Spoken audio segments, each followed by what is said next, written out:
श्री कृष्ण के उपदेशों में वे पाप को पुण्य में कैसे बदला जा सकता है उसका एक महत्वपूर्ण संदेश है।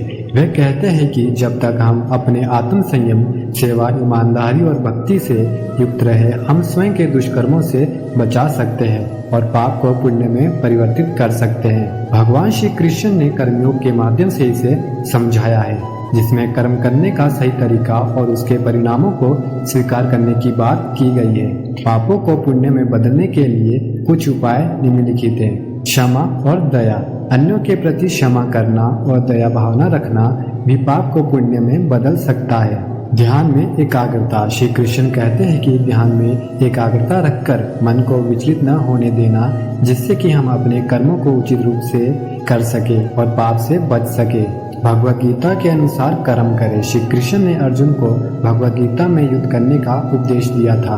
उनका कहना था कि कर्म करना आवश्यक है, परंतु फल की आस न रखकर निष्काम भाव से कर्म करना चाहिए। इससे हम अधर्म से बच सकते हैं और पाप को पुण्य में परिवर्तित कर सकते हैं। भक्ति और प्रेम। श्री कृष्ण का कहना है कि भक्ति और प्रेम से भगवान के प्रति आस्था रखने से हमारे दिल में केवल पुण्य आएगा और पाप का स्वरूप धीरे धीरे नष्ट हो जाएगा। सेवा।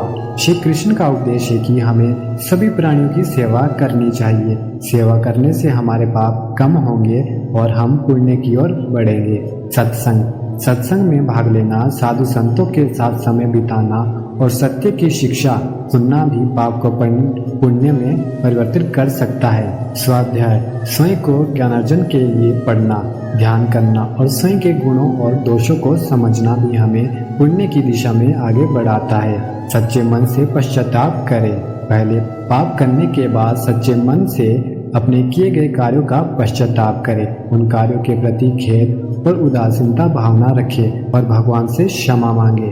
अध्ययन और ध्यान का प्रचार करें। श्री कृष्ण ने भगवत गीता के माध्यम से ज्ञान का महत्व बताया।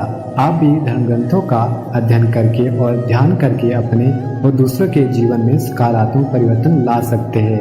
अहिंसा का पालन करें। श्री कृष्ण ने अहिंसा का पालन करने के लिए प्रोत्साहन दिया। आप भी हिंसा का त्याग करके और सभी प्राणियों के प्रति करुणा भाव रखकर पापों को पुण्य में बदल सकते हैं। भगवान के नाम का जाप करें। भगवान के प्रति श्रद्धा और भक्ति रखने के लिए उनके नाम का जाप करें। इससे आपकी आत्मा को शुद्धि मिलेगी और आप पापों को पुण्य में बदल सकेंगे। कर्म फल का ईश्वर को समर्पण। भगवान के प्रति भक्ति और विश्वास के साथ हमें अपने सभी कर्म फल को भगवान को समर्पित कर देना चाहिए। हमें फल के आकार में अटकने की बजाय भगवान के द्वारा निर्धारित किए गए पथ का अनुसरण करना चाहिए। उच्च स्थिति की भावना न करें। हमें कभी भी अपने द्वारा किए गए कर्मों की उच्च स्थिति की भावना नहीं करनी चाहिए। अच्छे कर्म करने से हमें गर्व हो सकता है, लेकिन हमें यह ध्यान में रखना चाहिए कि सभी कर्म ईश्वर के द्वारा संचालित होते हैं और हमारी साधना के लिए एक उपकरण है। प्राकृतिक स्वभाव के अनुसार कर्म। भगवान ने हमें यह समझाया है कि हमें अपने प्राकृतिक स्वभाव के अनुसार कर्म करना चाहिए। अर्जुन को भी युद्ध करने का उपदेश दिया गया, क्योंकि वह एक क्षत्रिय थे और उनका धर्म युद्ध करना था। इसलिए हमें भी अपने धर्मानुसार कर्म करना चाहिए और भगवान के इच्छा अनुसार इसे समर्पित करना चाहिए। ध्यान दें कि पुण्य और पाप का फल इस जीवन में ही नहीं, आने वाले जन्मों में भी मिलता है। इसलिए धैर्य रखें और नेक कर्मों का संचय करते रहे।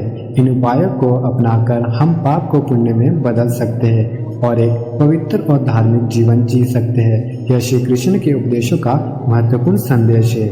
यह वीडियो आपको कैसी लगी, कृपया कमेंट करके अवश्य बताएं। आपके किसी भी सुझावों का स्वागत है। Video share, like and subscribe जरूर करें।